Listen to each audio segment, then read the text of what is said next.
أعوذ بالله من الشيطان الرجيم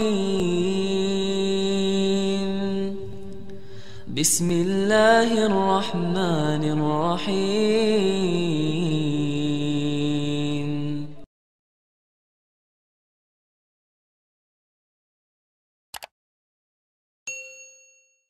Saya sudah 2 minggu yang lalu berada di Palestina dan mendapatkan alhamdulillah sebuah kehormatan yang saya tidak pernah bisa bayangkan.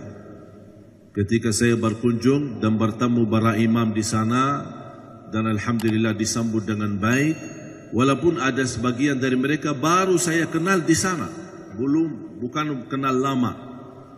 Dan kemudian diajak untuk salat maghrib berjamaah di Masjid Qubbah As-Sakhrah yang disebut Qubbah Mas.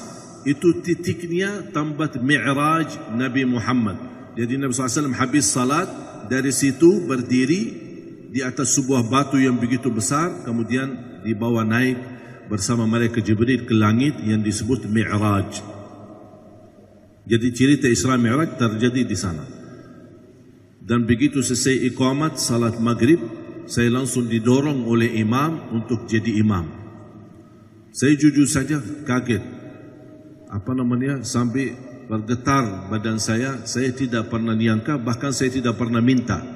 Tapi alhamdulillah ini menjadi sebuah karunia dari Allah Subhanahu wa taala bisa menimami maghrib dan isya di tanah suci Palestina. Saya melihat keadaan di sana, perjuangan warga Palestina luar biasa. Saya saja datang ke sana silaturahim berkunjung hanya 3 hari. Tapi jujur saja merasa tak kuat. Kita datang dari hotel menuju ke Masjidul Aqsa dari jam 2 keluar dari hotel. Berkeinginan bersama beberapa jamaah, berkeinginan untuk tahajud di Masjidul Aqsa. Posisi Masjidul Aqsa berada di sebuah kota tua. Dan kota tua ditutupi dengan pagar yang cukup tinggi dan ada pintu-pintu, ada beberapa titik pintu-pintu masuk. Kalau kita masuk dari pintu utama, berarti kita masuk ke dalam kota tua. Di situ ada kampung, ada rumah-rumah, ada toko-tokoan, ada sekolah, ada macam-macam orang tinggal di dalam. Habis kita lewati kampung dalam, ada pintu lagi yang masuk kepada halaman Masjidul Aqsa. Halamannya sangat luas.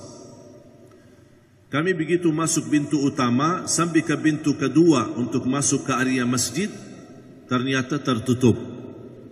Kami menunggu karena dijaga oleh pasukan Israel. Bayangkan kita mau masuk masjid yang di pintu-pintu itu pasukan Israel, tentara dengan senjata masing-masing. Dan mereka jangankan kita mengganggu atau berbicara atau kita menyakiti, kalau mereka sendiri ada kecurigaan terhadap seorang langsung ditembak. Karena mereka tahu siapa yang mau hukum mereka. Tidak ada. Tembak mati, sudah selesai. Sudah angkat. Tidak usah kita bicara panjang lebar. Itu cara mereka. Kami ditahan dari jam 2 sampai jam 4. Sabar, menunggu. Dan jamaahnya cukup ramai. Dari Turki, dari Indonesia, dari Malaysia, dari Singapura, dari Inggris, yang mu'allaf, dari Perancis, semua Islam. Mereka datang ratusan orang, bahkan ribuan orang, termasuk warga Palestina sendiri. Sampai jam 4, sebelum azan subuh 55 menit, baru dibuka pintu. Saya melihat di saat itu seorang kakek yang sedang duduk, warga Palestina. Saya ajak bicara, karena saya kan orang Arab ya, bahasa Arab. Jadi saya ajak bicara dalam bahasa Arab dan menanyakan bagaimana keadaan ini. Kata beliau, udah biasa. Kami sudah di sini 60 tahun. Digituin seperti ini. Bayangkan, si kakek ini 60 tahun tidak pernah putus asa. Dia berkata, kami datang di sini dengan harapan InsyaAllah dibuka pintu jam 2. Kalau tidak dibuka jam 2, dibukalah jam 3. Kalau tidak dibuka jam 3, dibukalah jam 4. 60 tahun seperti ini. tak pernah komplain, tak pernah marah, tak pernah protes, hanya sabar dan hanya berkata hasbunallah wa ni'mal wakil. Hanya berserah kepada Allah Subhanahu wa taala. Saya mengambil pelajaran begitu semangat seorang kakek yang sudah dalam kondisi cukup tua, dalam kondisi barangkali kurang fisiknya, tapi mau bertahajud bertahun-tahun bisa menjaga kemuliaan masjid di sana. Bayangkan bagaimana kita di Indonesia. Kalau kita terlarang masuk masjid, harus proses, dijaga, di macam-macam.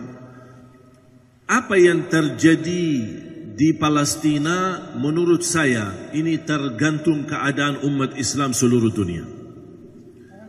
Umat Islam kalau benar-benar bersatu tidak akan mungkin ada keberanian seperti ini. Tapi mereka tahu umat Islam berpecah belah.